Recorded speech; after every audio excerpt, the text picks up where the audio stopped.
Une guerre aussi durable, aussi complexe que celle que nous mène le Rwanda ne peut pas se terminer en un jour par la magie d'une signature ou d'une profession de foi.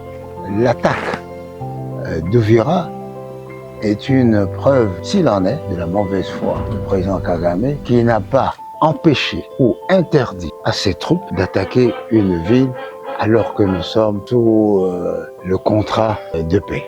Monsieur Alain Atundou, nous, la République démocratique du Congo, plus précisément les FARDC, on est allé des replis stratégiques depuis Bunagana jusqu'à Uvira. Et à Uvira, les FARDC ont fait aussi un repli stratégique pour épargner des vies. Pensez-vous vraiment qu'après la chute de Goma, Bukavu, on a vraiment tiré les leçons pour stopper les avancées de l'ennemi? Si telle est votre observation, il s'avère que nécessité est pour l'état-major de revoir sa stratégie parce que il applique cette stratégie depuis un certain temps. Les résultats sont contre-performants. Faut-il continuer avec l'ancienne stratégie ou adopter une nouvelle stratégie? Ça, c'est du domaine militaire, strictement confidentiel. Il faut savoir ce qu'on veut dans la vie. Ou on fait la guerre ou on la fait pas.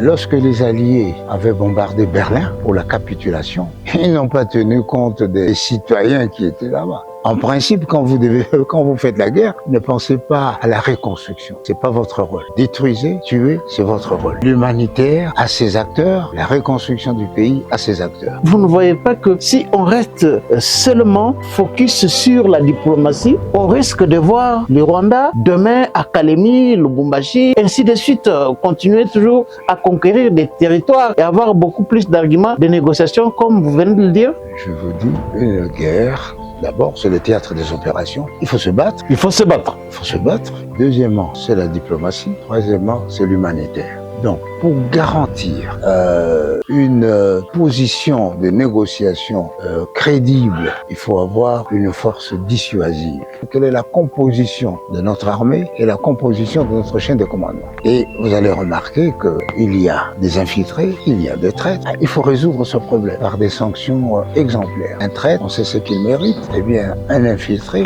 on sait aussi ce qu'il mérite. C'est à ce prix-là que l'on se fera respecter et c'est à ce prix-là que l'on pourra négocier de façon fiable et crédible. Est-ce que les Américains nous ont joué un tour pendable dans cette affaire? Les négociations se sont passées entre le Rwanda et la République démocratique du Congo sous la médiation américaine.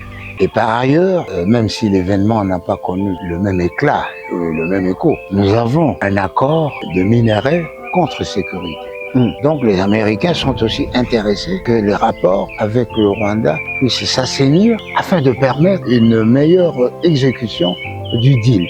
Au sein de l'opinion, il y a beaucoup d'inquiétudes depuis la chute d'Uvira. Est-ce qu'aujourd'hui, la République démocratique du Congo ne peut pas faire recours à des alliés, des pays amis, l'Angola, le Tchad, le Nigeria? On l'a vu récemment au Bénin, comment le Nigeria est intervenu pour sauver Patrice Talon. Moi, je pense que vous avez tracé une bonne voie. Le Congo n'a qu'à voir, ou bien l'état-major, n'a qu'à voir avec quel pays nous pouvons traiter. Parce que d'abord, il faut vérifier s'il existe des accords de défense. Sinon, parce que l'intervention ne vient pas comme ça, contre les règles de relations internationales. Il faut savoir les respecter. Si vous n'avez pas cela, bon, quelle formule? Vous pouvez éventuellement évoquer la formule de population à danger.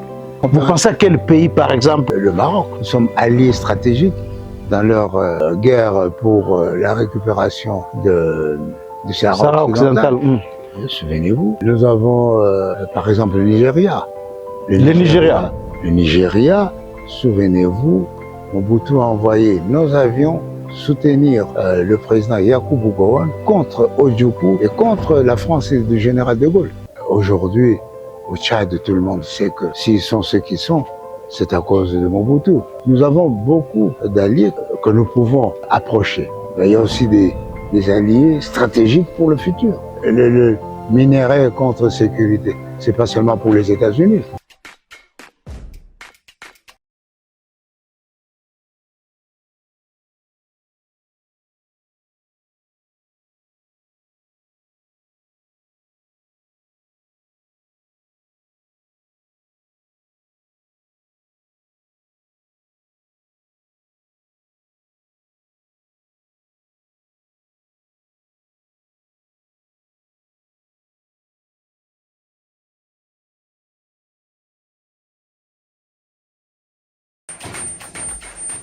Nous sommes très contents de vous retrouver aujourd'hui dans le cadre de cette émission, le débat congolais. Le thème de l'émission de ce jour est intitulé « Après la chute d'Ouvira, que reste-t-il encore de l'accord de paix signé à Washington entre la République démocratique du Congo et le Rwanda ?» Alors, que va faire finalement la RDC pour stopper les avancées de la rébellion AFC M23 soutenue par le Rwanda? Est-ce que fallait-il ce énième repli stratégique pour épargner des vies à Ouvira? Ce sont des questions que l'opinion se pose et qui seront passées au peigne fin au cours de l'émission de ce jour. Nous avons sur ce plateau spécial des débats congolais un ancien ambassadeur de la République d'Isaïr au Rwanda, un homme politique expérimenté, plus de 50 ans de carrière politique, mandataire plusieurs fois, philosophe, juriste aussi, acteur politique majeur. Il s'appelle André Alain Atundu Liondo, le président de la CEDER. Monsieur André Alain Atundu, membre de l'Union sacrée, je dois aussi ajouter cela. Bienvenue dans le débat congolais. Merci, je vous remercie de me donner cette occasion de débattre de l'actualité brûlante. Monsieur Atundu, aussitôt signé, il est violé. Je parle bien de l'accord de Washington, l'accord de paix. Kagame avait annoncé dans son discours ce jour-là à l'Institut de paix à Washington que si l'accord échouait, ça ne sera pas la faute de Donald Trump. D'aucuns ont interprété cela comme étant déjà la mauvaise foi de Kagame. Les mêmes jours, les troupes rwandaises avec les supplétifs, ces supplétifs de M23 gagnaient déjà des localités. Et finalement, Ouvira est tombé. Monsieur André Alain Atundu, quelle est votre réaction lorsque vous voyez une ville aussi stratégique, la deuxième ville de la province du Sud Kivu, Ouvira, entre les mains de l'armée rwandaise et le M23? D'abord, je voudrais exprimer toute ma compassion aux victimes tombées à cette occasion et aux populations civiles qui ont eu peut-être le tort de croire en la bonne foi du président Kagame, de croire à la force morale contraignante de l'accord de Washington. À nos troupes et aux Azalendo qui ont résisté jusqu'en dernière minute, je les encourage à reprendre du poids de la bête, parce que ce n'est pas celui qui tombe qui est jugé, mais c'est celui qui se relève qui est jugé. Donc la grandeur de notre armée, ça va se faire à travers les répliques, à travers les contre-offensives. Donc je les encourage à se préparer à reprendre la guerre. Mais cette guerre aussi, il ne doit pas être seul. Toutes les forces de renseignement et de sécurité doivent leur prêter main forte. Et c'est à cette condition que nos forces armées pourraient reconquérir Ouvira et redonner espoir à nos populations tant meurtries. Je voudrais commencer par une observation générale. Que ce qui s'est passé le 4 décembre à Washington, c'est-à-dire la signature de l'accord de paix entre le président Kagame et Tshisekedi, en présence sous la médiation du président Trump et en présence de plusieurs éminents témoins, le président africain, n'est pas à la portée de tout le monde. Tant par son niveau technique et diplomatique que par sa portée événementielle. Il n'appartient pas au premier quidam d'interpréter avec la force de la chose jugée des dispositions dont il n'a qu'une connaissance à la fois insuffisante et imparfaite. Il faut savoir lire. Par exemple, lorsqu'on parle des forces d'autodéfense, de retrait, n'est-ce pas, des dispositions défensives du Rwanda, il faut dire... La levée des mesures défensives. Voilà, la levée des mesures défensives. Il faut savoir lire qu'on demande au Rwanda de partir. Et ça, ce n'est pas à la portée de tout le monde. Vous trouverez des gens, les juges de rue, vont dire on n'a pas cité le Rwanda, on ne lui a pas demandé de quitter. Et ça, c'est la portée diplomatique et technique de l'affaire. Deuxièmement, une guerre aussi durable, aussi complexe que celle que nous mène le Rwanda aujourd'hui, ne peut pas se terminer en un jour par la magie d'une signature ou d'une profession de foi, comme le président Kagame l'a fait dans son discours. C'est là où intervient la bonne foi de chacun. Et aujourd'hui, la prise, l'attaque d'Uvira est une preuve, s'il en est, de la mauvaise foi du président Kagame, qui n'a pas empêché ou interdit à ses troupes d'attaquer une ville alors que nous sommes sous le contrat de paix.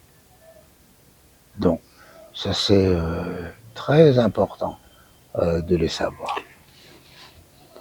Pour le reste, il faut savoir que la chute d'Uvira, est-ce qu'elle était prévisible? Est-ce que les FARDC, le gouvernement congolais, n'avaient pas compris que les Rwandais, au lendemain de la signature de l'accord de paix, pouvaient attaquer cette ville-là? Vous avez suivi le discours du président Tshisekedi? Sur l'état de la nation? Non. À ce jour-là, à Washington? Voilà, ouais. Il dit que nous sommes sérieux, que eux aussi, ils soient sérieux. Et que nous restons vigilants. Voici la preuve qu'ils ne sont pas sérieux. Voilà, ça c'est... Alors pour le reste, il s'agit maintenant à l'état-major de se retirer et de faire l'analyse de la situation pour une contre-offensive éventuelle. Ce sont des domaines techniques des militaires, il ne m'appartient pas de les exposer ici. Il est évident que la bonne foi et la démocratie ont accusé un coup par cette forfaiture, mais nous ne devons pas nous contenter de nous plaindre, nous devons nous préparer à contre-attaquer et à repousser au-delà des frontières nationales les éléments perturbateurs, soient-ils de Rwandais, de Congolais. Monsieur Alain Atundou, nous sommes allés, nous la République démocratique du Congo, plus précisément les FARDC, on est allé des replis stratégiques depuis Bunagana jusqu'à Uvira. Et à Uvira, les FARDC ont fait aussi un repli stratégique pour épargner des vies. Pensez-vous vraiment qu'après la chute de Goma, Bukavu, on a vraiment tiré les leçons pour stopper les avancées de l'ennemi? Si telle est votre observation, il s'avère que nécessité est pour l'état-major de revoir sa stratégie. parce qu'il applique cette stratégie depuis un certain temps. Les résultats sont contre-performants ou contre-productifs. Et alors, je crois que l'état-major doit être actuellement en train d'étudier la façon dont il doit réagir face à cela. Faut-il continuer avec l'ancienne stratégie ou adopter une nouvelle stratégie? Ça, c'est du domaine militaire, strictement confidentiel. Donc, vous pensez que le fait que les troupes loyalistes soient retirées de Bunagana et d'Uvira pour ne pas occasionner un nombre important de morts, c'est quand même une bonne décision prise? Bon, je ne sais pas. Il faut savoir ce qu'on veut dans la vie. Ou on fait la guerre, ou on ne la fait pas. Lorsque les Alliés avaient bombardé Berlin pour la capitulation, ils n'ont pas tenu compte des citoyens qui étaient là-bas. Ils visaient évidemment des objectifs emblématiques militaires. S'il y a eu des morts civiles, ce sont des dommages collatéraux. Et comme vous le savez, dans une guerre, il y a ceux qui sont chargés de faire la guerre, c'est-à-dire détruire et tuer autant d'ennemis que possible. Et puis, pendant la guerre, il y a les humanitaires qui sont chargés de soigner les blessures sociales et autres. Et enfin, il y a les hommes d'affaires qui viennent après pour reconstruire. Donc, en principe, quand vous faites la guerre, ne pensez pas à la reconstruction. C'est pas votre rôle. Détruisez, tuez, c'est votre rôle. Des militaires qui sont au fond. L'humanitaire a ses acteurs, la reconstruction du pays a ses acteurs. Vous voyez partout dans le monde, hein, à Gaza, c'est la même chose. Les militaires, ils sont là pour tuer, les humanitaires sont là pour soigner, et les hommes d'affaires vont venir pour tracer peut-être le nouveau Gaza, etc. Il faut se partager les tâches pour éviter des confusions préjudiciables. Donc, cela veut dire que il aurait fallu que les FARDC puissent faire la guerre en pleine ville, comme ça a été le cas à Goma, par exemple. La guerre d'infanterie en pleine ville. D'abord, il n'est pas exact que les FARDC ont mené la guerre à Uvira. C'est le contraire. C'est les autres, l'armée rwandaise et les supplétifs, qui ont imposé la guerre en pleine ville. Alors là, il s'agit d'une décision stratégique, à ce qu'on se bat dans en tout cas, il n'y a pas eu affrontement entre les FARDC et l'armée rwandaise. Donc, ça a été dit. Ça, c'est une décision stratégique. Est-ce qu'il faut défendre dans la ville? Vous savez, se battre dans la ville, c'est se battre un peu comme dans le maquis, rue par rue, etc. C'est une autre discipline, une autre science. Tandis que défendre en dehors de la ville, c'est plus conventionnel. Alors je crois que l'état-major a jugé bon de défendre la ville en dehors de la ville. Voilà pourquoi peut-être ils se sont retirés pour repenser leur stratégie. Mais comme je dis, je ne suis pas dans le secret des dieux. Le serais-je s'agissant des domaines strictement militaires? Je ne pourrais pas en parler. Mais je vous fais cette réflexion pour avoir une idée des contraintes que l'état-major doit résoudre pour mener la guerre jusqu'au bout. Mener la guerre jusqu'au bout, Monsieur André Alain Atundou, il est aujourd'hui démontré depuis un certain temps que les FARDC ne parviennent pas à récupérer nos villes et territoires occupés par l'armée rwandaise et ses supplétifs au nom d'un cessez-le-feu ou du respect des engagements signés notamment à Doha. Mais de l'autre côté, l'armée rwandaise et ses supplétifs continuent à tuer, à piller, à violer, parce que les images sont atroces. Il y a aujourd'hui plus de 200 000 personnes qui sont déplacées, d'autres sont du côté du Burundi. Est-ce que vous pensez vraiment que sans une puissance de feu sur terrain, la diplomatie congolaise peut arriver à influencer pour que les Rwandais se retirent bonnement, tout bonnement de notre territoire et que les M23 puissent se retirer jusqu'à Sabinyo conformément à l'accord de Luanda? Eh bien, tout comme la force militaire a des limites dans une guerre, il ne s'agit pas de gagner. Vous pouvez remporter une guerre, mais les combats continuent. Donc, il faut bien se rendre à l'évidence que la diplomatie a aussi des limites. Et que malgré, ou peut-être à cause de ces acquis diplomatiques importants engrangés par le président de la République et la République, eh bien, il faut, je crois que c'est une des dispositions d'abord, d'ailleurs, il faut que le Congo soit à même de protéger ces accords. Protéger ces accords, c'est-à-dire avoir les moyens de repousser tous les contrevenants éventuels. Donc il faut se préparer à cela. C'est une évidence qu'il faut assumer, n'est-ce pas?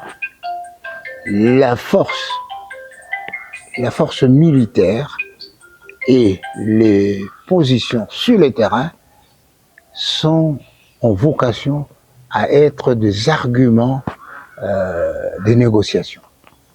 Et donc, si nous perdons aussi les arguments des négociations. Si nous gagnons aussi les éléments des négociations. Voilà pourquoi j'ai dit, probablement, l'état-major se retire maintenant pour étudier la suite des événements et la stratégie de sa contre-offensive. Alors, vous avez dit que la diplomatie a ses limites. Nous avons vu... tout comme les forces combattantes. Oui, vous pouvez gagner et ne pas avoir la paix. Dans les cas sous examen, nous voyons que la diplomatie a réussi depuis plusieurs mois à stopper un tout petit peu les avancées du Rwanda avec ses militaires et les M23. Mais aussitôt l'accord signé aux États-Unis, les Rwandais continuent la guerre. Est-ce que si vous ne voyez pas que si on reste seulement focus sur la diplomatie, on risque de voir les Rwandais demain à Kalemi, Lubumbashi, ainsi de suite, continuer toujours à conquérir des territoires et avoir beaucoup plus d'arguments de négociation, comme vous venez de le dire? Je vous dis qu'une guerre se mène sur 2 ou 3 fronts, ou 3 plans. D'abord, c'est le théâtre des opérations. Il faut se battre. Il faut se battre. Il faut se battre. Deuxièmement, c'est la diplomatie. Troisièmement, c'est l'humanitaire. Donc, pour garantir une position de négociation crédible, il faut avoir une force dissuasive. Et je crois que l'armée congolaise n'est pas parvenue à imposer la dissuasion face au Rwanda. C'est ça le problème de fond, si je puis ainsi m'exprimer. Alors là, il y a plusieurs explications, parce que les juges de la rue seraient tentés de condamner l'état-major, parce que non. Il y a d'abord à chercher à comprendre quelle est la composition de notre armée et la composition de notre chaîne de commandement. Et vous allez remarquer que il y a des infiltrés, il y a des traîtres. Ah, il faut résoudre ce problème. Il faut résoudre ce problème par des sanctions exemplaires. Un traître, on sait ce qu'il mérite. Eh bien, un infiltré, on sait aussi ce qu'il mérite. Ah, c'est à ce prix-là que l'on se fera respecter et c'est à ce prix-là que l'on pourra négocier de façon fiable et crédible. Négocier de façon fiable et crédible. Il a été dit de manière tonitruante que le Rwanda a gagné dans cet accord, l'accord de Washington, que la RDC, c'est la RDC qui a beaucoup plus cédé et que la RDC est perdante dans cet accord parce que nos minéraux seront transformés au Rwanda au lieu que ça soit transformé localement parce que nous avons un déficit en énergie. Mais qu'est-ce qui explique le fait que malgré cet avantage-là présenté dans l'opinion comme tel, les Rwandais continuent toujours la guerre? Est-ce qu'il a effectivement gagné ce qu'il cherchait dans l'accord de Washington? Eh bien, s'agissant d'un accord de paix, c'est-à-dire la conclusion des négociations et des tractations, il est impensable qu'une partie puisse totalement gagner et imposer totalement son point de vue.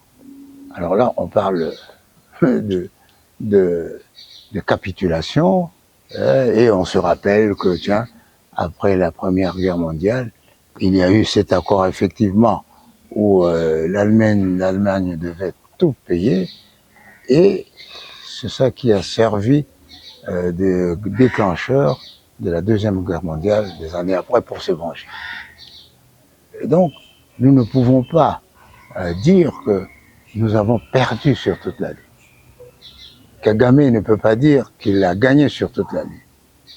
Si vous avez besoin de preuves, visionnez la vidéo de la cérémonie de l'accord. Il n'était pas joyeux. C'est le président Tshisekedi plutôt qui n'était pas joyeux. Hein? Kagame, je n'ai pas vu Kagame rire aux éclats. Oh, mais c'était un petit peu différent avec le président Tshisekedi.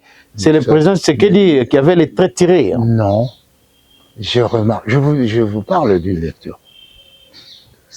Ça s'est passé dans une atmosphère tendue. Tendue, ça veut dire quoi? Que chacun était sur ses gardes. Et les discours qu'ils ont prononcés confirment cela. Donc vous ne pouvez pas me dire que le président Kagame était tout joyeux, comme un bambin qui vient d'avoir un bonbon. Non, il était soucieux. Il était soucieux. Parce que, probablement, comment va-t-il agir pour contourner cela? Il n'était pas content. Hein? Et je peux dire même que le fait que le président Tshisekedi ait réussi à le traîner, si vous me permettez l'expression, jusqu'à Washington, c'est une des causes fondamentales de son mécontentement. Parce que il a été amené à signer un document où sa responsabilité est reconnue. Sa responsabilité est reconnue? Mais bien sûr. Devant le monde. Mais lisez, je vous dis que ce n'est pas à la portée de tout le monde, par sa hauteur technique et diplomatique. Quand on dit que le Rwanda doit lever ses mesures défensives, ça veut dire quoi? Il faut quitter. Même si on dit qu'il faut faire les FDLR, mais ça veut dire que le Rwanda a quitté. Mais il est connu que on a signé beaucoup d'accords avec le Rwanda. Le Rwanda ne respecte jamais ces accords-là. Donc, même l'accord de Washington, c'était connu qu'il n'allait pas respecter. C'était connu de tout le monde. Et ça s'est effectivement matérialisé sur terrain avec la chute d'Ouvira. Vous savez, en réalité, quelle est la nature de l'accord qui a été signé? C'est intitulé l'accord de paix. Mais en réalité, c'est un accord qui doit aboutir à la paix. Ça veut dire que cet accord est en somme un accord de stabilisation et de normalisation des rapports de coexistence entre nos deux pays. Si ces dispositions sont réunies, alors on aboutit à la paix. Alors sur le plan diplomatique, pour faire court et frapper les esprits, on dit c'est un accord de paix. Alors vous savez qu'en droit, la nature d'un texte, ce n'est pas l'intitulé, c'est le contenu. Alors, M. Atundu, l'accord sur les cadres d'intégration économique, est-ce que le fait que ceux qui doutent de cet accord disent que nous avons accepté de partager nos richesses avec les pays de la sous-région, notamment le Rwanda qui nous a fait la guerre, et que cela nous a été imposé par les États-Unis qui veulent faire aussi des affaires, qui ont signé un accord bilatéral avec les Rwandais, ne démontre-t-il pas effectivement que c'est nous qui sommes perdants, malgré qu'on ait accepté de céder quelque chose, mais nous continuons toujours à faire la comptabilité macabre. Nous sommes pieds et poings liés, nous ne pouvons rien faire et que notre voix n'est pas audible.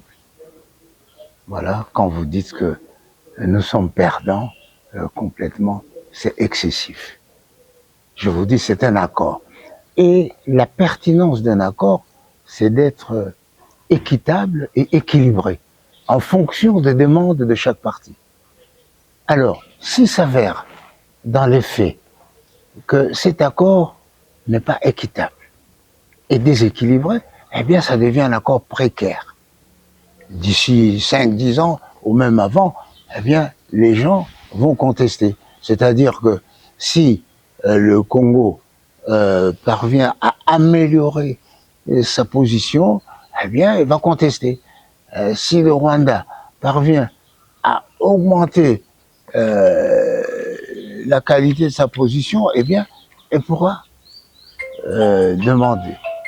Donc, je pense qu'il ne faut pas consommer son blé en herbe.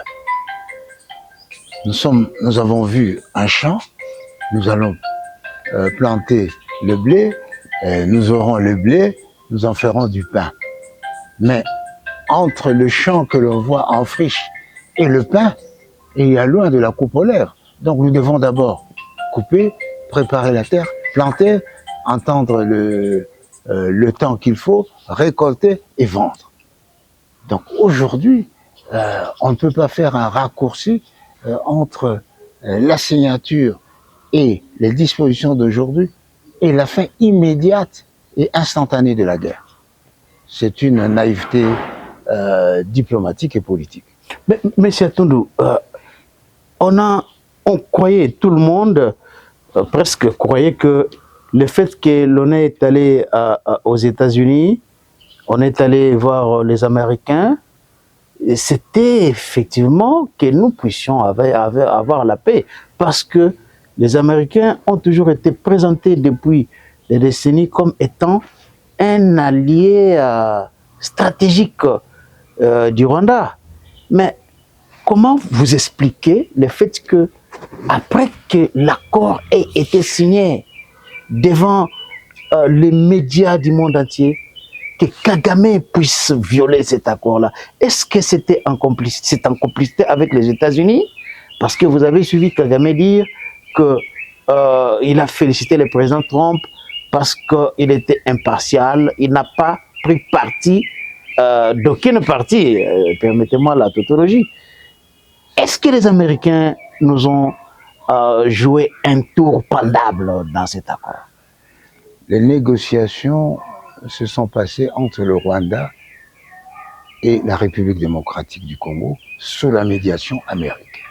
Et par ailleurs, même si l'événement n'a pas connu le même éclat, le même écho, nous avons un accord de minerais contre sécurité. Donc les Américains sont aussi intéressés que les rapports avec le Rwanda puissent s'assainir afin de permettre une meilleure exécution du deal. Voilà. Donc, moi je pense qu'il faut, comme je dis, il ne faut pas consommer son blé en herbe. Il faut de la patience. Ça fait 30 ans que cette guerre existe et dure. Eh bien, ce n'est pas par la magie d'une signature de la profession de foi déclarée par Kagame dans son discours que la guerre, non. Parce qu'il y a des intérêts. Il y a des intérêts qui subsistent malgré la signature, malgré la profession de foi. Et donc, les modalités pratiques vont porter sur la cohésion ou l'harmonisation des intérêts. S'agissant de, vous avez dit, bon, nous avons perdu parce que, vous savez, le Rwanda, nos matières seront raffinées là-bas. Telle est la situation aujourd'hui. Mais j'ai cru lire dans les dispositions que nous aussi, de toute façon, ces dispositions ne nous interdisent pas d'avoir des usines de raffinage. Non, non, il n'y a aucune interdiction. Donc, ça veut dire que si aujourd'hui le Rwanda en bénéficie... Ça, c'est ce que les gens disent, mais il n'est pas clairement dit dans l'accord que nos minéraux seront transformés au Rwanda. Il n'est pas dit dans l'accord. Voilà, donc, voilà pourquoi je vous ai dit que cet accord n'est pas à la hauteur du premier venu.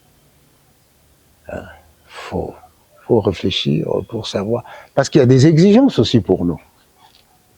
Hein? Il y a des exigences pour le Rwanda, il y a des exigences aussi pour nous.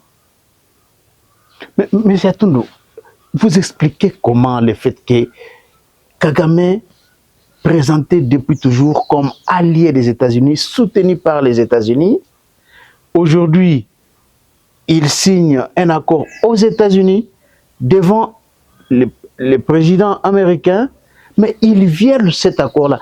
Est-ce que les États-Unis ne sont pas complices dans ça? Ou bien est-ce que c'est Kagame qui peut-être s'est dit que Trump fait son show, comme d'aucuns le disent, il en a fait avec Israël et Hamas, la guerre continue, il en a fait avec l'Ukraine et la Russie, la guerre continue, et Kagame, connaissant cette faiblesse-là, il s'est dit, moi aussi je ne vais pas respecter ça, et il n'y aura rien qui va se passer. N'a-t-il pas défié finalement les États-Unis s'il n'y a pas complicité entre eux deux?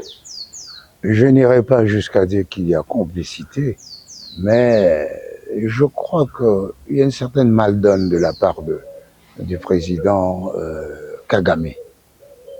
Il n'a pas la maîtrise de la situation environnementale. Hier, il bénéficiait de l'appui de tous les voisins. Aujourd'hui, déjà la Tanzanie n'est pas d'accord. Le Burundi, pour ne citer que ces deux-là. Et donc, il peut prendre toutes les postures qu'il veut, mais cela ne garantit pas la bonne fin de ses prétentions. Vous dites qu'il n'y a pas de complicité. Est-ce que je n'ai pas de preuve qu'il y a ou qu'il n'y a pas de complicité. Je dirais, je ne vais pas trop vite en besogne. Les États-Unis sont des alliés stratégiques du Rwanda. Il apporte assistance militaire, il apporte d'autres assistances. Mais ce ne sont pas des relations exclusives. Nous ne sommes pas moins stratégiques pour les États-Unis. Compte tenu des terres rares, de ses prétentions, et surtout d'avoir proposé, accepté notre deal de minerais contre sécurité. Donc aujourd'hui, ce qu'il y a, c'est à chaque partie de faire prévaloir sa position. C'est à chaque partie. Ce n'est pas parce qu'aujourd'hui la directrice du bureau de Trump est à Kigali, par exemple, que cela veut dire que le Congo ne vaut plus rien. Et non. Chacun fait sa diplomatie et comme je m'allais dire, chacun fait son lit comme il se couche.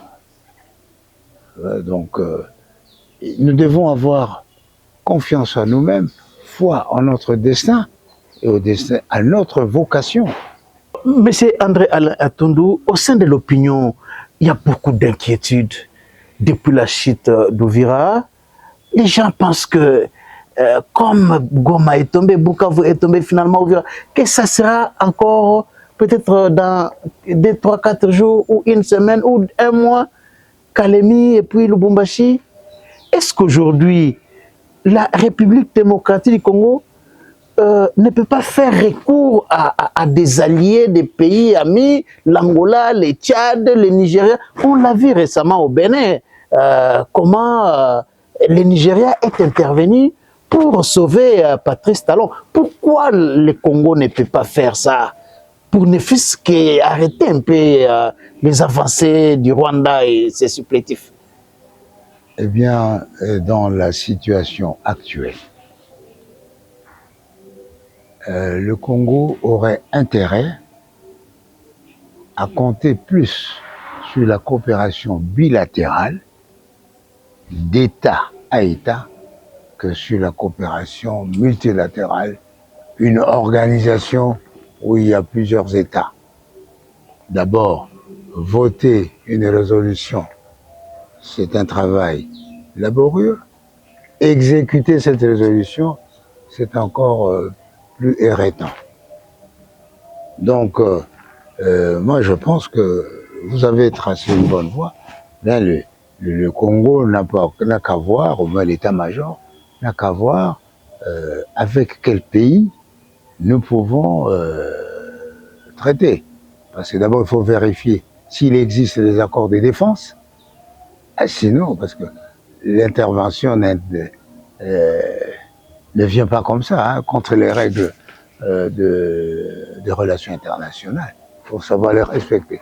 Si vous n'avez pas cela, bon, quelle formule? Vous pouvez éventuellement évoquer la formule de population à danger. Donc, je pense que l'état-major, la République, aurait intérêt à creuser la coopération bilatérale qui porterait beaucoup plus d'espoir. Coopération militaire. Oui, la Vous pensez à quel pays, par exemple, connaissant Bon, nous avons des pays, hein, par exemple le Maroc. Le Maroc est déjà intervenu ici. Le Maroc, nous sommes alliés stratégiques dans leur guerre pour la récupération du Sahara occidental. Souvenez-vous, nous avons par exemple le Nigeria.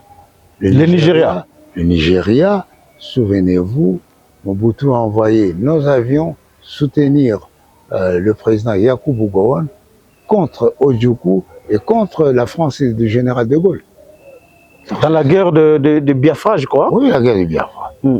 Aujourd'hui, au Tchad, tout le monde sait que s'ils sont ce qu'ils sont, c'est à cause de Mobutu, dans la bande d'Aouzou, etc. Nous avons beaucoup d'alliés que nous devons, que nous pouvons approcher. Mais il y a aussi des alliés stratégiques pour le futur. C'est ce qui, le minerai contre sécurité, c'est pas seulement pour les États-Unis. On peut les donner aussi. D'aucuns disent que ça ne sera pas une bonne chose, c'est vraiment de régionaliser les conflits, de faire intervenir plusieurs pays pour lutter contre le Rwanda. Êtes-vous d'accord avec ceux qui pensent comme ça? La situation dans la sous-région n'est pas un sujet de dissertation. Nous pensons que non. La situation dans la sous-région dépend de l'évolution de la guerre. Si aujourd'hui nous estimons, par exemple, que bon, écoutez, le Nigeria dit j'accepte, je vous envoie 20 000 hommes, ça change. Qui dans la région va s'opposer au Nigeria? C'est l'Ouganda? Est-ce la Tanzanie? Donc, ça change. Nous ne pouvons pas dire a priori, non, il ne faut pas régionaliser. Non, non. C'est l'évolution de la guerre. Souvenez-vous de la guerre qu'on appelait la première guerre mondiale africaine. C'est le président Mugabe qui a donné le ton à partir de sa position à la SADC et les troupes amies sont arrivées. L'Angola, la Namibie, Voilà. ils sont arrivés, les Zimbabwe. Oui. Donc on peut aussi faire comme du temps des musées, appeler les pays amis Namibie, Zimbabwe. Les pays amis, ce sont les pays qui répondent et qui peuvent, qui sont disposés à vous accompagner dans toutes les péripéties de la guerre. On ne va pas assister un ami parce qu'on est sûr de gagner. On va assister un ami parce qu'on est sûr de le sauver. À le sauver, il faut gagner. Gagner, c'est pas donné. Donc, voilà un peu, parce que compter sur les organisations, la mise à exécution est trop lourde. Tandis que le bilatéral, dès que vous êtes prêt, demain il débarque. Et surtout que les États-Unis n'enverront pas des troupes au sol, hein, ça c'est clair. Ça fait partie de leur philosophie, il faut le prendre comme tel. Mais cela ne veut pas dire que les États-Unis ne pourraient pas intervenir militairement. En République démocratique du Congo aujourd'hui, je ne parle pas de la République, même partout dans le monde. Hein, il y a des interventions directes, il y a des interventions camouflées. Ils ont l'Africom ici, mais l'Africom, les militaires américains, il n'y a pas que l'Africom. N'ont jamais été déployés dans... Il y a les organisations privées qui assurent la mission de sécurité. Donc il y a beaucoup de choses. Il y a beaucoup de choses.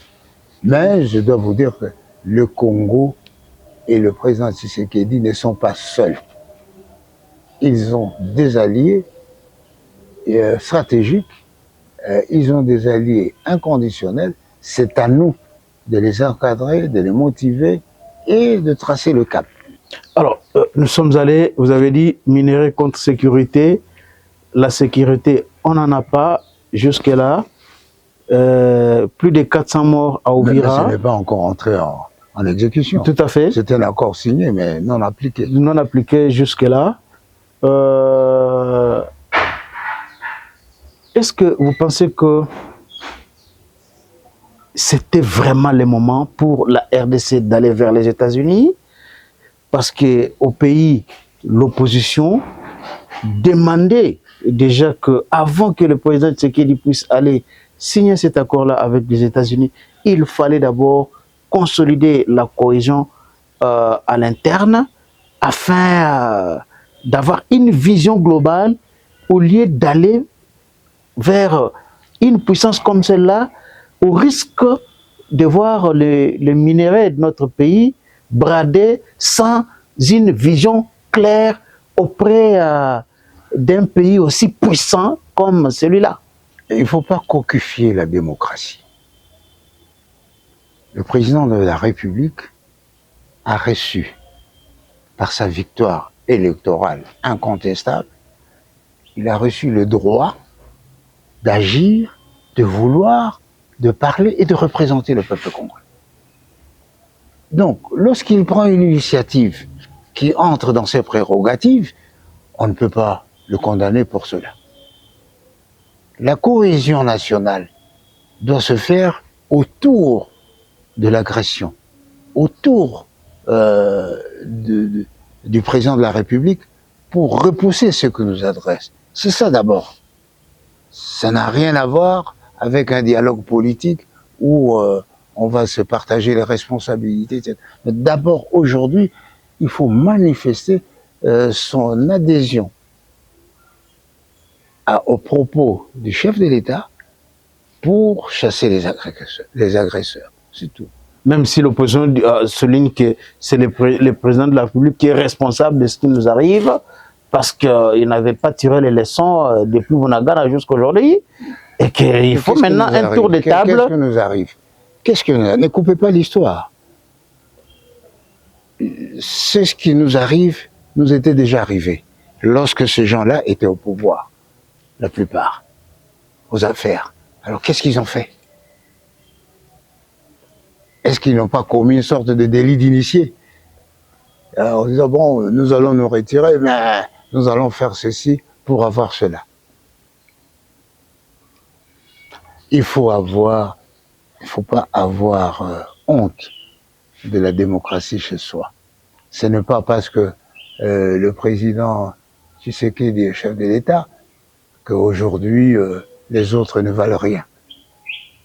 Non, il est le président de nous tous, de ceux qui l'aiment et de ceux qui ne l'aiment pas, de ceux qui obéissent à la Constitution et aux lois de la République et de ceux qui se rebellent.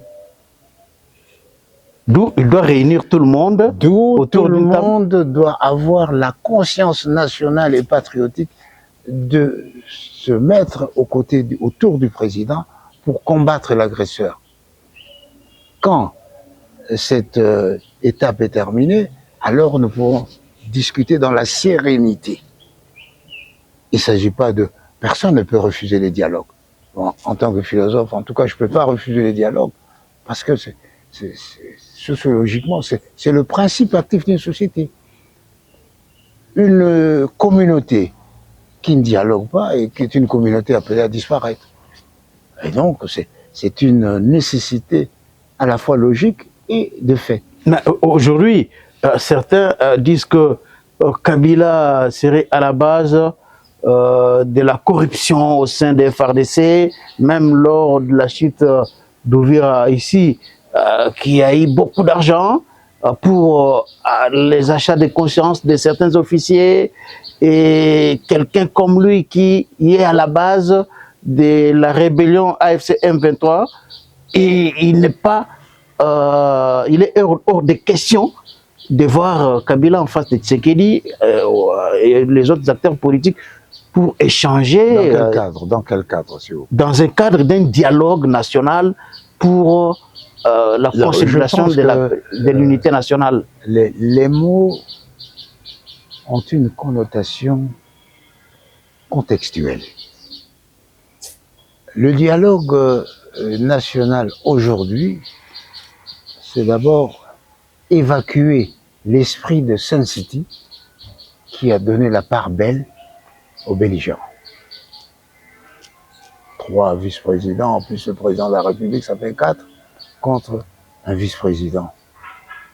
Donc, il faut, si dialogue il y a, ou quand il y aura dialogue, il faut d'abord que n'y participent que les hommes politiques. Ceux qui ont pris les armes comme militaires, etc., ils seront à l'écart. Dans les Korinanga, Bissimo et tout ça? Non. Les militaires, militaires, parce qu'il y a le pouvoir politique de l'armée, des forces armées, et donc ceux qui sont des militaires opérationnels connus comme tels, il faut les mettre à côté pour qu'ils ne participent pas à ce dialogue. Le pouvoir politique, ceux qui ne sont pas condamnés,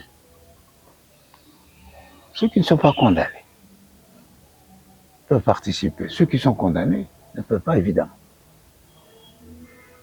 Alors maintenant, lorsqu'on aura réuni ce beau monde, il faut déterminer maintenant l'objet. Quel est l'objet de ce dialogue? Voilà, ça c'est un travail à faire le moment venu. Monsieur Alain Atundou, parlons de l'accord bilatéral signé entre la République démocratique du Congo et les États-Unis. Est-ce que vous pensez que la RDC a tiré son épingle du jeu? Est-ce que cet accord bilatéral, l'accord de partenariat stratégique, tombe au point nommé? Ne fallait-il pas finalement aller par exemple auprès de la Russie, parce qu'on voit ce que la Russie fait aujourd'hui au Mali, au Burkina Faso. La Russie est vraiment aux côtés de ces pays-là pour les soutenir, ce que jusque-là les Américains ne font pas. le partenariat est un choix et une option. Eh bien, c'est le président qui se trouvant devant les Chinois, les Russes, les Indiens, les Turcs, les Américains, il a dit, j'opte pour les Américains. Et je propose de vendre ou de donner le minerai pour garantir la sécurité de la République. Et le développement, la construction des infrastructures. Oui, la sécurité. La sécurité d'abord et puis le développement. Alors, il nous appartient à nous, peut-être à l'étape actuelle, d'apprêter un addendum où on doit donner un certain nombre de précisions ou demander un certain nombre de précisions. Quand est-ce que les 500 milliards annoncés pourront être mis à disposition? Par an, combien? Et voilà, nous avons nos projets qui ont ça aussi, et de façon que nous puissions harmoniser nos intérêts.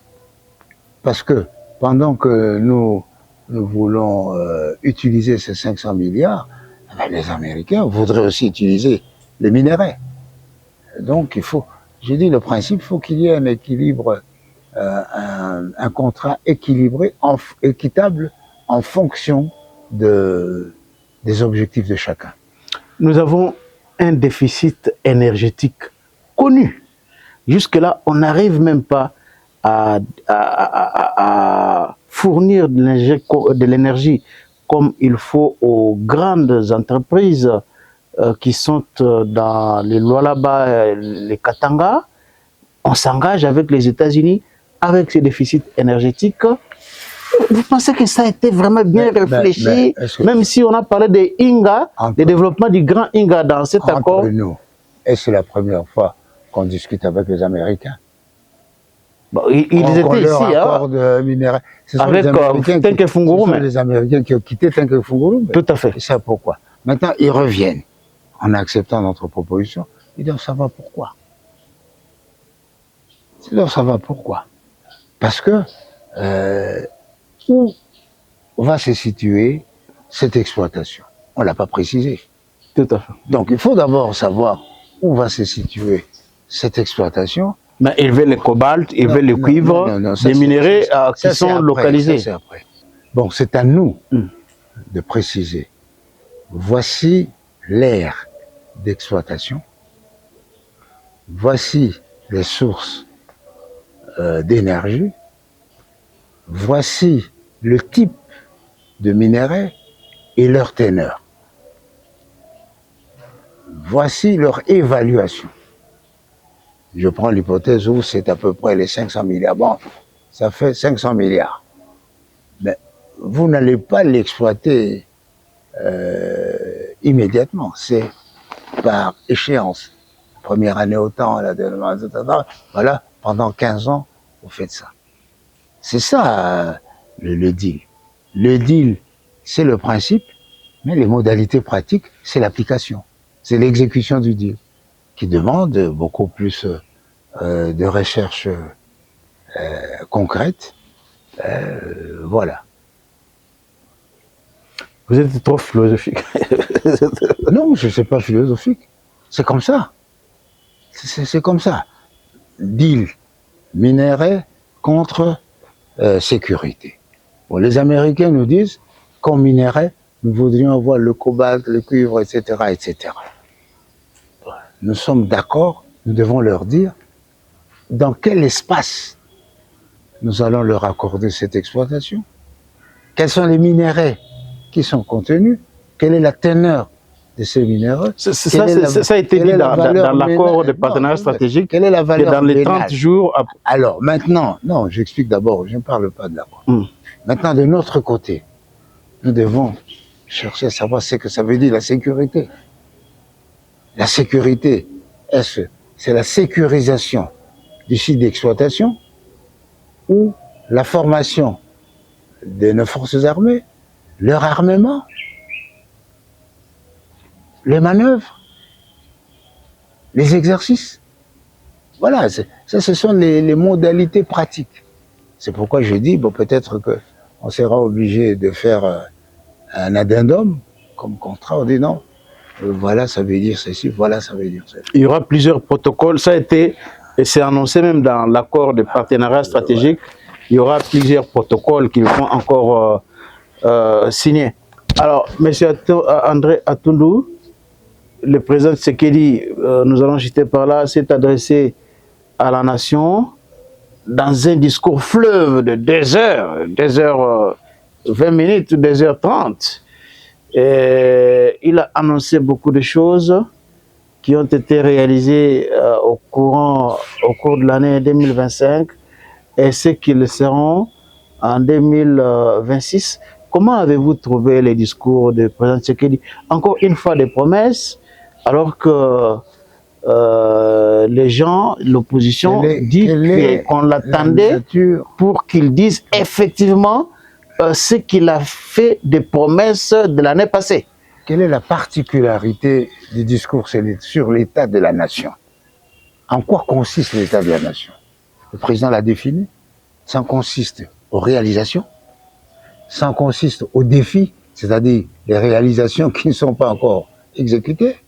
Ça consiste aux ambitions, c'est-à-dire ce que l'on voudrait au-delà.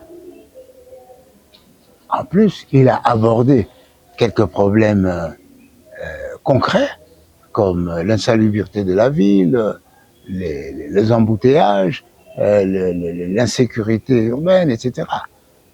Donc, le plus important ici, c'est pas un discours bilan, c'est un discours photographie. On dit, ah, il a réalisé, bon, ah oui, c'est vrai, il a réalisé. Il y a tel défi, oui, c'est un défi. Ah, il a quelle ambition? Oui, c'est dans le cadre de cette année-ci, voilà ce que je fais. Et ce que je n'ai pas pu, je vais le continuer l'année prochaine.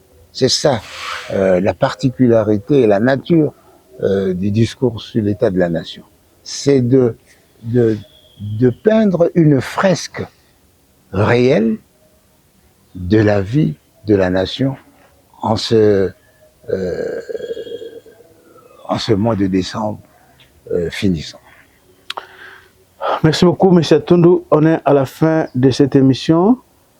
En guise de dernier mot, qu'est-ce que vous allez dire par rapport à la situation d'Ouvira qui donne vraiment de l'insomnie aux Congolais qui se disent que peut-être dans quelques jours, ça sera Kalemi, Lubumbashi.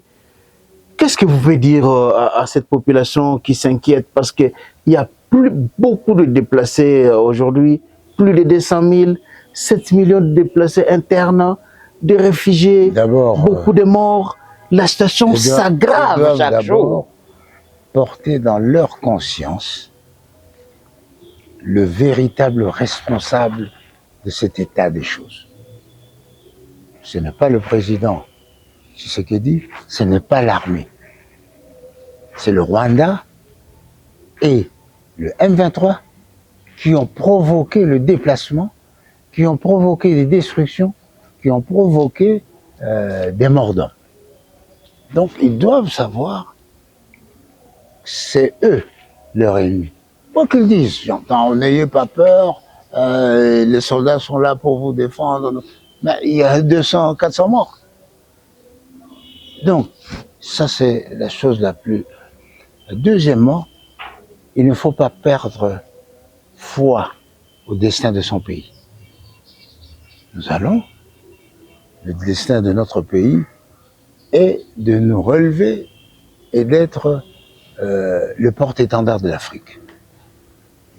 Voilà. Comme l'a dit François Fanon, le gâchis, le Congo a la forme d'un revolver, dont la gâchette se trouve à RDC. L'Afrique a la forme d'un revolver. En plus, là, je m'adresse à nos forces armées et aux forces nationales, n'est-ce pas, aux résistants nationaux qu'on appelle les Wazalendo, eh bien, qu'ils fassent tout pour abreuver, non pas pour abreuver, mais pour diminuer et mettre fin aux souffrances de leur peuple.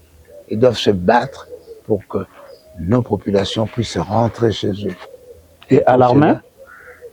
Oui, mais c'est l'armée qui doit se battre. L'armée et le Wazalendo doivent assurer une coordination opérationnelle pour plus d'efficacité. Faut-il aujourd'hui qu'ils attaquent l'ennemi à Ouvira ou bien respecter les cessez-le-feu? Comment puis-je répondre à cette question, moi qui ne suis pas à l'état-major? Si le cessez-le-feu est considéré comme rompu, eh bien la légitime défense voudrait que nous puissions au moins rétablir le statu quo. Donc, nous sommes tout à fait dans notre droit de contre-attaquer pour rétablir le statu quo. Pour seulement récupérer Ouvira? Pour rétablir le statu quo. C'est-à-dire quoi le statu quo? Parce que le statu quo c'était que Ouvira était entre les mains des FARDC. Donc rétablir le statu quo, c'est-à-dire récupérer Ouvira. Ou bien aller jusqu'à Bukavu ou Goma. Ça c'est notre devoir. C'est leur devoir. Hein?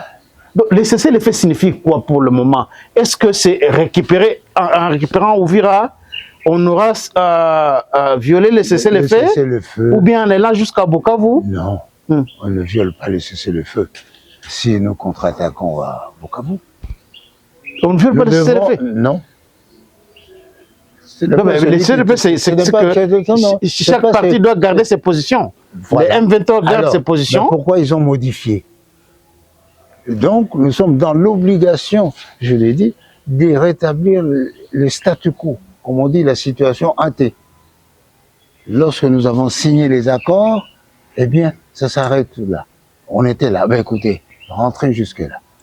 Puisque, par ailleurs, nous savons que vous avez des intentions malveillantes, eh bien, et qu'on nous tire de Bugarama, eh bien, nous devons éteindre le feu à Bugarama. Qu'on doit aussi lancer des bombes à Bugarama. Écoutez, faites la guerre ou vous ne la faites pas. Vous faites la guerre. Mais pourquoi les Houthis tirent sur Israël? Pourquoi Israël va bombarder le Liban? Faites la guerre. Si vous ne voulez pas faire la guerre, bon, écoutez, abdiquez, capitulez. Merci beaucoup, Monsieur André-Alain Atundou. Merci à vous, chers téléspectateurs. Abonnez-vous massivement sur votre chaîne, GCR Congo Télévision. Nous allons nous retrouver très prochainement dans un autre numéro de votre émission, Les débats congolais.